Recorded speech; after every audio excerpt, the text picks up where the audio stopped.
Buenas tardes a todos. Hoy en un nuevo programa de Buena Salud con JN19 tenemos al doctor Carlos Sandoval, médico geriatra, que nos hablará del tema de demencia en el adulto mayor.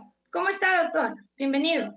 ¿Qué tal, Sue? Buenas tardes. Un gusto de participar nuevamente con ustedes. Doctor, el tema de la demencia en el adulto mayor es algo muy común. Bueno, al parecer, ¿no? Pero no es así. Y quiero que nos explique un poco qué es la demencia pues, en el adulto mayor. No, no es al parecer. Es un problema real y muy frecuente. Es más, es una enfermedad de adultos mayores.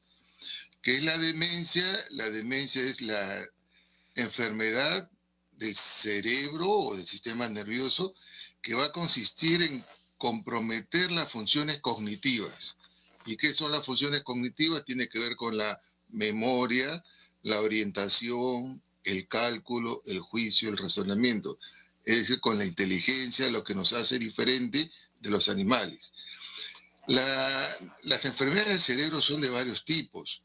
Hay enfermedades motoras, como el Parkinson y en el ELA, hay enfermedades convulsivantes, pero esta es una enfermedad en que la va a la persona, después de haber sido una persona muy inteligente, muy culta, muy trabajadora, muy protectora, se vuelve totalmente lo opuesto, se vuelve una persona que ya no recuerda nada, con ganas de soñar, e incluso con trastornos de conducta y al que hay que cuidar. Ahora, hay varios tipos de demencia. Claro. Podemos ir conversando. Doctor, usted lo ha dicho, hay varios tipos de demencia, ¿no? ¿Me puede clasificar cuáles son los tipos de demencia más comunes? La demencia más común y la más importante es la enfermedad de Alzheimer o demencia tipo Alzheimer, que más de la mitad de los casos. El segundo grupo es la demencia vascular, que antiguamente se le conocía como arterioesclerosis, que consiste en pequeños infartos o endurecimiento de las arterias. Las otras causas, que también son primarias, son demencias diferentes que le llaman demencias frontotemporales, demencias por cuerpos de Lewis, y las demencias secundarias que están asociadas a enfermedades crónicas como el alcoholismo, el SIDA, el hipotiroidismo, enfermedades hepáticas, falta de vitaminas. Pero independientemente de la clasificación o del grupo, todas las demencias acaban en lo mismo, en compromiso de la función cognitiva, es decir, trastornos de memoria, trastornos de juicio, de orientación, las personas se pierden, ya no reconocen a sus seres queridos, se olvidan de vestirse, se vuelven dependientes, es más, se olvidan hasta de deglutir. Esas personas que antiguamente pues eran los que nos guiaban, los que nos cuidaban, ahora se convierten en las personas a las que hay que cuidar y hay que proteger. Doctor, a veces nosotros, por ejemplo, cuando hablamos con nuestros abuelitos, el abuelito se acuerda de épocas pasadas, pero tú le preguntas algo actual y se olvida. ¿Eso por qué? Efectivamente, hay dos tipos de memoria, la memoria reciente y la memoria antigua, que también se llama memoria anterógrada, o sea, la reciente es la llamada memoria anterógrada y la memoria antigua es la llamada memoria retrógrada. Y es que cuando uno es joven y niño fija los conocimientos y quedan grabados para siempre. Por ejemplo, uno sin ensayar tocan el himno nacional, nos paramos y lo cantamos de memoria, con la sexta estrofa. O nos dicen reza el Padre Nuestro o algún rezo o alguna poesía que aprendimos de niño y lo hacemos. Sin embargo, conforme progresa la edad es más difícil de aprender cosas. Ahora, el hecho de olvidarse no significa que una persona ya tenga demencia, ojo, porque inclusive tú que eres joven también te puedes olvidar de algo en algún momento, de alguna cara, algún nombre o dónde dejaste la llave, qué sé yo. Y a mí me pasa cada rato. Ahora, olvidarse es completamente normal. El cerebro no puede almacenar toda la información que recibe porque te olvidas. El cerebro va depurando día a día información. Yo estoy seguro que nadie se acuerda el color del taxi que tomó hace una semana, porque tomamos tantos taxis que nos olvidamos. Y eso no sirve, y todo el cerebro va depurando. Sin embargo, hay una serie de información valiosa que el cerebro sí va reservando, ¿no? Como las cosas del conocimiento. Entonces, olvidarse es normal. Y conforme progrese la edad, la memoria reciente se va alterando y comprometiendo, pero no significa que olvidarse es demencia. Demencia cuando ya no solo te olvidas, sino también estás desorientado. Tú no te olvidas del celular, lo encuentras y sabes que es un celular o el control remoto. Pero si olvidas el celular o el control remoto, lo encuentras y lo tienes en la mano y no sabes para qué es, ahí es diferente. Entonces, cuando se compromete la función de la persona, es decir, la oportunidad de valerse por sí mismo y volverse dependiente, ahí estamos hablando de demencia. No olvidarse. El hecho de que uno se olvide, existe una enfermedad previa a la demencia que se llama el deterioro cognitivo. Entonces, la persona que tiene deterioro cognitivo se olvida de las cosas y a veces se desorienta, pero aún así no está en demencia. Esa persona puede salir sola a comprar pan y regresar. Si tuviera demencia no podría salir solo a comprar pan. ¿Me entienden? Entonces, olvidarse no es sinónimo de demencia, pero si se comprometen otras cosas y sobre todo la función de la persona, ahí sí estamos hablando de demencia. Ok, doctor. Entonces tenemos memoria selectiva para acordarnos ciertas cosas que, bueno, no son útiles, ¿no? Doctor, ¿y a qué edad una persona comienza a tener este deterioro en aumento, no? Porque tenemos una edad límite. Sí, hay una expresión muy conocida que le llamamos demencia senil. Entonces se ha acordado que ya no se debe decir demencia senil porque casi todas las demencias son seniles. Ahora, decir demencia senil sirve para clasificar de que hay demencias senil cuando es mayor de 60 y la demencia presenil que es menor de 60. La demencia senil representa el 95% de todas las demencias. Es decir, las demencias aparecen en las personas adultas mayores a partir de los 60. Lógicamente a los 60 hay pocos, hay el 1%, pero a los 80 años ya hay el 20%, y a los 90 años ya hay el 30 hasta el 40%. En otras palabras, conforme progresa la edad, aumenta la probabilidad y la incidencia de demencias. En el caso de la demencia presenil, que es un caso más raro, pero sí hay casos de gente joven de 50 años, 40 años que empieza a presentar olvidos y después dependencia, eso sí está asociado a un fuerte componente genético.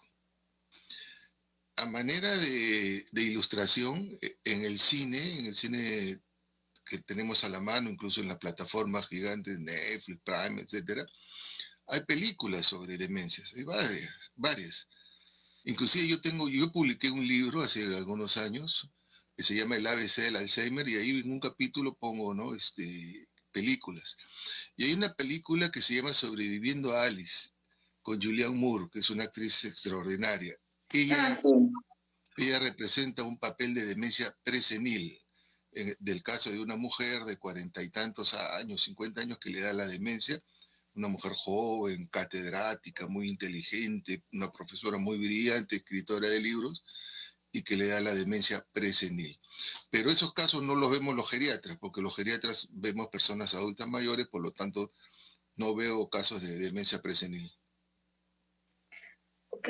Entonces, la edad comienza a partir de los 60 años y para adelante. Doctor, ¿y qué podría motivar a que el cerebro comience a defuncionar, no? Muy buena pregunta. Eso se llaman los factores de riesgo. Entonces, nosotros tenemos factores de riesgo y factores de protección. El factor de riesgo más importante es la edad. Y ahí sí no podemos hacer nada, porque contra la edad no se puede. Los años pasan y avanzan y ese es un factor de riesgo.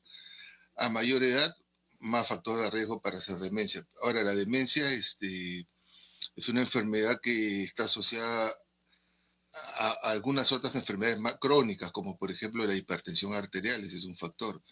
Entonces, si una persona tiene hipertensión arterial y no se controla la presión, es irregular con sus remedios, con su dieta, con su actividad, es un factor de riesgo más. La diabetes también es un factor de riesgo. Entonces, si un diabético, una persona con diabetes no controla su glucosa, no toma sus remedios, no hace su dieta, no hace ejercicio, también tiene factor de riesgo. Otro factor de riesgo es la actividad física. Si una persona está sedentaria, no hace actividad física, también es otro factor de riesgo. El colesterol y el sobrepeso es otro factor de riesgo. Hay varios factores de riesgo, pero sin embargo hay factores de protección como el deporte, que puede ayudar a prevenir, y la actividad mental, el hecho de leer, mantenerse activo, aprender cosas nuevas.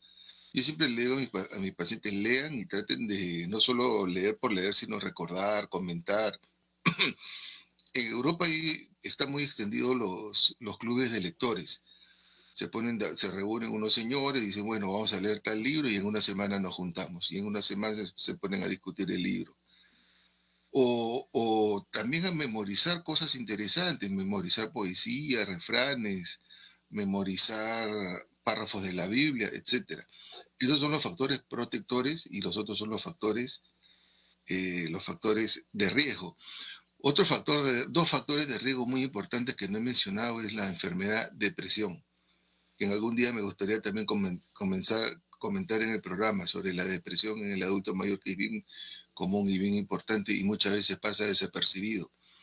La depresión es una enfermedad tan importante como la hipertensión arterial, la diabetes o la anemia. Lo que pasa es que cuando uno está triste creemos que son esfuerzos, cosas de antojos, y no es así. La depresión es una enfermedad muy importante que hay que tratar con medicamentos. Entonces, una persona con tendencia a la depresión también es un factor de riesgo a hacer demencia. Y otro factor de riesgo es el alcoholismo, otro factor de riesgo es tomar demasiados remedios. Hay gente que toma remedios para todo, todo, todo. Y digo, pero no todo es remedio. Mira, yo como médico puedo recetar, pero eso no significa, me dicen, sentí un mareo, ¿qué puedo tomar? Nada, le digo. Por una cosa, primero estudiemos la enfermedad, determinemos qué tienes y después te doy un tratamiento. Entonces hay una muy mala costumbre y muy malo hábito de la automedicación y tomar remedios. Ahora, con esto no estoy diciendo que las personas que toman remedios van a tener demencia, tampoco, ¿no? Pero sí es un factor de riesgo. Las pastillas para dormir, hay pastillas para dormir que disminuyen la memoria. Con esto no quiero decir que todas las personas que toman pastillas para dormir vayan a tener demencia, pero si no hay, uno debe hacer las cosas de manera natural, ¿no? O sea, si puede dormir de forma natural o con de repente un tecito, una hierbita, mejor. También están los hábitos para dormir, doctor, porque aparentemente eso influye mucho también en un buen descanso, ¿no? Porque hay una cantidad de horas que el cerebro necesita para que pueda recuperar, pues, ¿no? Esa energía, esa movilidad. Eso sí, hay que tener buenos hábitos de sueño. Entonces, a veces los hijos traen a sus papás a consulta y me dicen, doctor, mi mamá no duerme, se despierta en la madrugada. Y yo le digo, ¿y a qué hora la acuestas? Yo la acuesto a las 6. 6 de la tarde, sí, 6, la estoy acostando, pero le digo, lo lógico que si la acuestas a las 6, a las 2 de la mañana va a estar despierta, ¿no? ¿Y tú a qué hora te acuestas? Yo a las 11, a las 12. Le digo, ¿por qué no acuestas a tu mamá a esa hora? O sea, que una persona duerma entre 6 a 8 horas, eso es lo ideal, para que al día siguiente tenga la sensación de haber tenido un sueño reparador, pero si lo acuestas temprano va a estar dando vueltas en la cama y no va a dormir. Otra, también a veces hay costumbres de hacer siestas muy largas, ¿no? Hacen una siesta de 4 horas en la tarde, lógicamente en la noche no vas a dormir. O también el hábito de comer abundante en la noche y irse de frente a la cama. Eso también no le das tiempo de digerir ese alimento. Pero eso ya es otro tema, ¿no? De los hábitos de sueño. Pero sí es importante como reposo. Doctor, ¿y cuál es el síntoma más resaltante para lo que ustedes lo tienen como alerta en la demencia, ¿no? Para considerar que el paciente va a tener demencia. Muy buena pregunta. A la demencia la conocen como la enfermedad del olvido. Entonces, los olvidos son los síntomas más precoces, ¿no? Por ejemplo, y sobre todo cosas que llamen la atención, ¿no? Por ejemplo, la mamá que le reclama a la hija, ay, hijita, ¿cuándo me vienes a ver? Y la hija entra en pánico, pues, porque dice, mamá, si ahora en la mañana hemos conversado, ahora en la mañana yo vine, y la mamá le dice, hijita, ¿cuándo me vas a ver? Eso es una cosa dramática, ¿no? Tiempos. Ya dije que olvidarse es normal, pero si te dice cuándo me vienes a ver y han estado viéndose, o también trastornos de conducta como alucinaciones, ¿no? Dice, ¿y cómo estás? Bien, hoy día me visitó mi mamá, hoy día fui a ver a mi mamá. Dice, o sea, fui a ver a tu mamá, ¿A dónde? ¿Ha sido al cementerio? No, vino mi mamá, la hemos visto. Y ya la mamá pues murió hace años. Si la viejita tiene 90 o 80, ya su mamá murió hace tiempo. Entonces son trastornos de conducta que son raros, ¿no? Pero aún así no podemos decir que ya tiene demencia, tiene que pasar por una evaluación, primero médica, la tiene que ver el médico, hacerle una historia clínica, anotar todos sus antecedentes patológicos, o sea, todas las enfermedades que sufre el enfermo, anotar todas las medicinas que toma y después derivarlo al psicólogo para que le haga una serie de pruebas, como de pruebas de función cognitiva, ¿no? Que tiene que ver con la orientación, el cálculo, el juicio. Se le pregunta qué día es, cuánto es 100 menos 7, puedes deletrearme la palabra mundo al revés, y se le va haciendo una serie de preguntas y a veces el paciente las responde todas, entonces no es demencia. También le hace una serie de preguntas para descartar depresión. Entonces, si le descarta y el paciente no está deprimido, porque a veces, muchas veces, el paciente está tan deprimido que parece que tuviera demencia, porque todo le resbala, ¿no? Te mira, ¿cómo estás? Bien, todo bien, bien, bien, bien, o todo mal, mal, mal, pero no te da una respuesta y no modula la voz. Entonces, esos son los síntomas. Primero es los olvidos de forma radical o que te hacen la misma pregunta 20 veces a cada rato, la misma pregunta. ¿Y a qué hora viene Juanita? ¿Y a qué hora viene? Ya te respondí, mamá, viene en la tarde. Y a los 10 minutos, ¿y a qué hora viene Juanita? ¿O a qué horas viajas? O sea, la misma pregunta. Pero igual, porque también hay situaciones como el delirium, que es totalmente diferente, pero que se puede comportar como un problema de desorientación aguda, que también es diferente y hay que tratarlo. Doctor, y en la demencia combinada con el síndrome de Lewis, ¿cómo es? Hay dos demencias que no son muy conocidas, pero son importantes. La demencia frontotemporal y la demencia por cuerpos de Lewis. La demencia frontotemporal se va a caracterizar porque debuta precisamente con trastornos de conducta. A diferencia del Alzheimer que debuta con trastornos de memoria, la demencia frontotemporal debuta con trastornos de conducta. La abuelita, la tía, que era muy educada, que era una señora muy severa, muy rígida, de repente se pone a hablar lisuras. ¿Qué? Mi tía ha dicho una lisura, pero nunca había hablado de una lisura, mi tía ahora está... O se pone a enamorar al jardinero, no sé, que algo, esto no está bien. Esto está haciendo mi tía, mi mamá, mi abuelita. O el abuelo, ¿no? Que se pone una señora educada, bien rígido, y de repente le falta el respeto a la enfermera, la toquetea, ¿y qué pasa? Estos son trastornos de conducta. O, por ejemplo, orinar, miccionar. La micción es un acto privado, íntimo, que todos hacemos, porque todos orinamos, pero lo hacemos en un baño. Y de repente un señor, pues, orina en la sala, en una maceta, y no porque sea malcriado o borracho, sino porque su cabecita está, acá hay algo raro. Entonces está la demencia frontotemporal. Y la demencia por cuerpo de Lewis generalmente se asocia a trastornos de la marcha y caídas. De repente el paciente empieza a caerse y ya uno lo evalúa bien y resulta que tiene una demencia. Entonces, para esto hay que, cuando tengan ese tipo de dudas, tienen que llevar al geriatra o a un neurólogo con experiencia en temas de adultos mayores con demencias. Doctor, ¿y cuáles son los exámenes a seguir en el caso de estas enfermedades, ¿no? De la demencia. Cuando viene un paciente a la consulta, aparte de la entrevista y la evaluación neuropsicológica, se le debe de hacer una tomografía o una resonancia, de preferencia una resonancia, para ver si es que la persona tiene algún tipo de atrofia. Y hoy en día los resonadores más modernos nos pueden orientar al diagnóstico precoz de una demencia. Pero también hacemos una serie de análisis de laboratorio, de sangre, como por ejemplo un hemograma para ver si tiene alguna enfermedad, un perfil hepático, cómo está la glucosa, un perfil renal, y dos pruebas que siempre pedimos es el dosaje de vitamina B12 y hormonas tiroideas, porque se ha visto que existe demencia por deficiencia de vitamina B12 y por hormona tiroidea. Entonces son partes del protocolo. Ahora también hay que descartar una infección. Y también se ha demostrado que existe la demencia por SIDA, el síndrome de inmunodeficiencia adquirida, que también se dan casos en personas adultas mayores. Antiguamente se veía más cuando no procesaban bien los paquetes de sangre y se transfundían sangre que no las habían examinado bien. Ahora sí, gracias a Dios,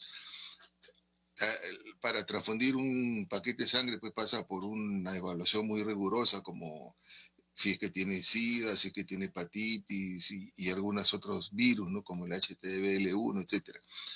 Esas son las pruebas que pedimos. Ahora, en Estados Unidos y en algunas universidades, pero no, ni siquiera en Estados Unidos en los hospitales, sino a nivel de investigación, a nivel de centros muy desarrollados, hacen estudios de líquido cefalorraquídeo y para detectar el diagnóstico de la demencia, del Alzheimer, antes de que aparezca la demencia. O sea, ya ven unos depósitos de beta amiloide y dicen esta persona en 10 años va a tener demencia. Pero nosotros todavía no tenemos esa prueba. Está en los libros, se llama dosaje de proteína tau y dosaje de beta amiloide. Entonces, esa persona ya tiene el Alzheimer, pero no tiene la demencia, porque todavía su cabecita funciona. Entonces, más o menos podemos predecir que va a tener, pero por ahora no hacemos esa prueba de forma clínica. Lo más desarrollado y lo más avanzado es la resonancia que sí sé que ya hay en Lima, ¿no? Y podemos pedir, un problema que es un poco caro, y si bien es cierto, algunos hospitales lo cubren, es un poco engorroso, pero en la práctica privada sí se pide resonancia y te da un buen informe. Está como 1.500, creo, ¿no? 1.200, una resonancia. Más o menos así está el costo. No te baja $400, entonces tú sabes que sí, últimamente ha subido todo. Hoy en día la situación económica no está tan buena para todos, y sobre todo los adultos mayores, que son personas jubiladas, mal pagadas. Y si lo haces a través del seguro se puede, pero ya es un trámite, ¿no? Que muchas veces... Querían agilizarlo. Doctor, cuál es el tratamiento a seguir? Pues, ¿no? En el caso que sea demencia por Alzheimer. Muy bien, muy buena pregunta. Primero, el tratamiento es los factores de riesgo. Si el enfermo es diabético, tratar la diabetes y tratarla bien. Si es hipertenso, tratar bien la presión. Si tiene algún problema de alguna enfermedad crónica, si tiene hipotiroidismo, tratar la tiroides. Si tiene dosaje de vitamina B12, tratar la vitamina B12. Es decir, tratar cualquier enfermedad de fondo y compensarla. Si tiene depresión, tratar la depresión, etc. Ahora, propiamente dicho, para el Alzheimer, no hay un remedio, no hay una medicina que cure o siquiera detenga el proceso, porque lamentablemente es una enfermedad progresiva, que va avanzando y va empeorando, va avanzando y va empeorando. Es decir, el paciente se olvida cada vez más y se vuelve cada vez más dependiente. Entonces, hay una serie de medicinas y parches que podrían retrasar o enlentecer la enfermedad, pero llega un momento que ya no sirve. Entonces, cuando nosotros tenemos a los pacientes ya muy avanzados, con la enfermedad ya muy avanzada en las fases finales, incluso no vale la pena que la tomen porque son caros. Entonces, vuelvo a decir, en este país donde la salud pública no es muy buena y encima los jubilados son los que menos tienen, no vale la pena. Probablemente puede valer la pena al inicio, cuando el paciente está olvidándose de las cosas. Pero también hay remedios para trastornos de conducta. A veces parte de la enfermedad de Alzheimer, el paciente tiene trastornos de conducta en el sentido que dice: esta no es mi casa, me están robando, me fastidian en la noche, viene un ratero.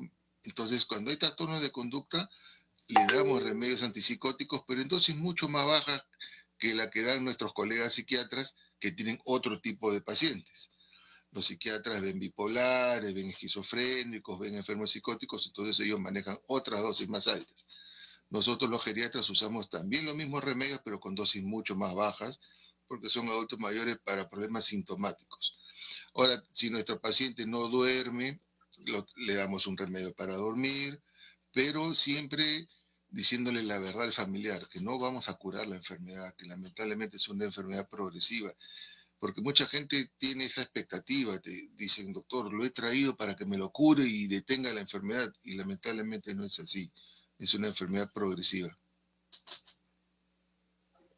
Doctor, En el caso de que el paciente, bueno, como usted dice, ya llegue a esa etapa de que ya pues los medicamentos o lo que se vea pues, ya no sirva, ¿cómo se debería tratar este tipo de pacientes? Porque la Cuando, mayoría lo tienen en casita, ¿no? mira, cuando la enfermedad ya progresó y el paciente está en la fase final de la enfermedad y está en un estado dependiente en la que requiere cuidados generales para todo, en la que hay que vestirlo, bañarlo, incluso darle de comer en la boca, hay que cuidarlo y darle los cuidados que requiere. Entonces, a veces los hijos no tienen tiempo o, o el paciente necesita un cuidador o una cuidadora, entonces hay que darle ese cuidador o cuidadora para que lo asiste y le dé todos los cuidados generales. Si lo puede hacer la familia en buena hora, pero a veces no pueden porque trabajan o no lo tienen, entonces se le contrata a una cuidadora para que por horas lo ayude. Y hay situaciones en las que a veces requiere ir a un centro especializado, una casa de reposo, un centro geriátrico. Al inicio la gente decía, uy, qué hijos tan malos, cómo llevan a sus padres a un centro geriátrico, eso no es. Yo siempre he dicho que no hay que juzgar a nadie, porque cada situación es diferente, ¿no? Hay situaciones en las que el hijo o la hija dice, bueno, yo estoy pagando para que atiendan a mi mamá, estoy haciendo horas extras para ganar un dinero, pero para que me lo atiendan, yo no estoy abandonando a mi ser querido. Entonces, no hay que juzgar, ¿no? Pero a veces muchos de estos pacientes terminan en esos centros para que le den la atención en los últimos años de su vida. Doctor, dígame, ¿desde qué edad se debe el adulto mayor comenzar a hacer este tipo de controles? Mira, en principio, después de los 30 años, hacerse los chequeos si es que tienes hipertensión, diabetes, colesterol, ver tu peso. A partir de los 50 ya empieza la edad de los infartos, la hipertensión, entonces la medicina preventiva debe comenzar desde temprano, 40, 50 años. Vuelvo a decir que la hipertensión y la diabetes son factores de riesgo. Entonces, el tratamiento debe ser precoz y anticipado. Y los hábitos buenos hay que promoverlos desde siempre. Los hábitos buenos como el deporte, caminar, y los ejercicios. Hay tres tipos de ejercicios. El ejercicio aeróbico, que es correr, caminar, nadar, montar bicicleta. El anaeróbico, que es de resistencia y pesas, que también es importante porque con ese ejercicio se previene y se trata la sarcopenia, que es la disminución de la masa muscular. Y el tercer ejercicio es el ejercicio de equilibrio y flexión, en donde participa el yoga, el tai chi y el baile. Y ese es muy bueno para mareos. Entonces, promover el ejercicio, pero promoverlo desde jóvenes para que cuando la persona llegue a adulta mayor tenga ese hábito y esa costumbre. La dieta sana. A veces hablan de las grasas, no coman grasa, no coman grasa, no coman grasa. Ya, no está bien, no coman grasa. Pero tampoco se excedan en el carbohidrato. A veces todos le echan la culpa a la grasa, porque hay grasas buenas y grasas malas. Y abusamos de carbohidratos y al final el carbohidrato en exceso se va a convertir en grasa dentro del cuerpo y se va a meter al hígado. Entonces la mejor recomendación es ese dicho popular que dice, cena como rey, almuerza como señor y... No, desayuna como rey, almuerza como señor y cena como mendigo. Ese dicho es bueno, de noche no coman mucho, ese es un buen hábito que tenemos que promover. Un buen desayuno, un buen almuerzo y de noche casi nada. Y si es posible, un pedazo de carne de pollo, una sopa o un huevo sin tanto carbohidrato. Y las frutas que son tan buenas, que nos ha dado Dios y las ha puesto en la naturaleza, consumámoslas de día, pero no de noche, porque las frutas son demasiado energéticas. Y cuando esa energía no se quema, se acumula. Entonces, promover hábitos buenos, el deporte, la dieta, el sueño, y evitar los hábitos malos, el alcohol, las drogas, el tabaco, ¿no? Es normal que cada día fumo menos en el Perú, yo cada día veo menos gente joven, sobre todo, a diferencia de otros países. ¿Eh? Yo he tenido oportunidad de ir a otros países, en Argentina, Chile, España, fuman mucho, y sobre todo las mujeres, las chicas. Llama la atención que fumen tanto, pero bueno, por lo menos en el Perú no fuman. No fuman tanto, sí fuman, pero entonces promover los buenos hábitos y desechar los malos y acudir al médico a hacerse su chequeo, no esperar que se presente la enfermedad para intervenir, ¿no? Doctor, ¿y cuál es el factor de riesgo según sexo? ¿A cuál era primero? ¿A la mujer o al hombre? La demencia Alzheimer a la mujer, de una proporción de 3 a 1. Es decir, de 10 personas, la tercera parte, siempre es más la mujer, en Alzheimer, 3-1, ¿eh? Pero la demencia vascular está asociada más a hombres, que son asociada a la hipertensión e infartos. Diabetes, hay más hombres con diabetes, pero en Alzheimer es mujer. Y no se sabe todavía por qué. No hay un estudio que determine por qué en la mujer es más frecuente. Buena pregunta. Doctor, ¿me podría dar, por favor, sus conclusiones finales y sus recomendaciones para todos nuestros... Mi conclusión es de que el Alzheimer es un problema importante de salud pública que no podemos dejar desapercibido. Es una enfermedad presente. Es una enfermedad muy seria y muy cruel, porque no solo enferma al enfermo, sino enferma a la familia, compromete a toda la familia. Entonces ya desterremos esos chistes de me sigue el alemán o te sigue el alemán, como si esto fuera una cosa muy ligera. La enfermedad de Alzheimer es una enfermedad muy grave y muy triste para quien le dé. Hay que intervenir antes, promover los buenos hábitos, evitar los malos y acudir al médico cuando lo necesite. Lamentablemente no tiene cura. Y otra cosa, y desde ya lo digo, no existe un remedio para la memoria. A veces hay nombres muy bonitos, Memorex, Memoral, Memo no sé cuánto, y no hay un remedio para la memoria. La memoria es un hábito. Por eso que acostumbrémonos a leer, a agarrar un buen libro, un buen periódico y leer una revista, hagan deporte. Esas cosas sí son buenas. Y si tienen a sus papás o sus abuelitos con duda que tienen un problema de demencia o de ser, llévenlo al médico, llévenlo al geriatra, al neurólogo, y ahí lo van a ayudar. Estoy seguro que lo van a ayudar mucho. Doctor, hay un refrán que dice, trata como quieres ser tratado. Y muchas de las personas se olvidan que en algún momento también van a ser viejitos, ¿no? Se descuidan bastante de sus familiares. Claro, a tu prójimo lo que quieras que te hagan, lógico, eso es verdad. Y nosotros queremos que nos traten bien, entonces tratemos bien a nuestros adultos mayores. Hay otro dicho que dice que una sociedad desarrollada se ve cómo tratan a los adultos mayores. Los antiguos incas trataban muy bien a los adultos mayores, y en la actualidad, por ejemplo, los japoneses es una cultura donde respetan mucho a los adultos mayores. Entonces eso es muy importante. Bueno, doctor, muchísimas gracias. Pueden encontrar al doctor Carlos Sandoval por Facebook o llamar a nuestros números en el Grupo Médico Buena Salud para mayor información. Doctor, mil gracias. Esperamos que dentro de poquito vuelva a regresar con otro tema tan interesante como el día de hoy. Me pueden ubicar en Facebook o en cualquiera de las redes sociales como Zona Geriátrica, ahí estamos. Bueno, muchas gracias, doctora. Hasta luego, chicos. Hasta la siguiente semana en otro programa de Buena Salud con JL. Hasta luego, cuídense. Hasta luego, doctor. Gracias.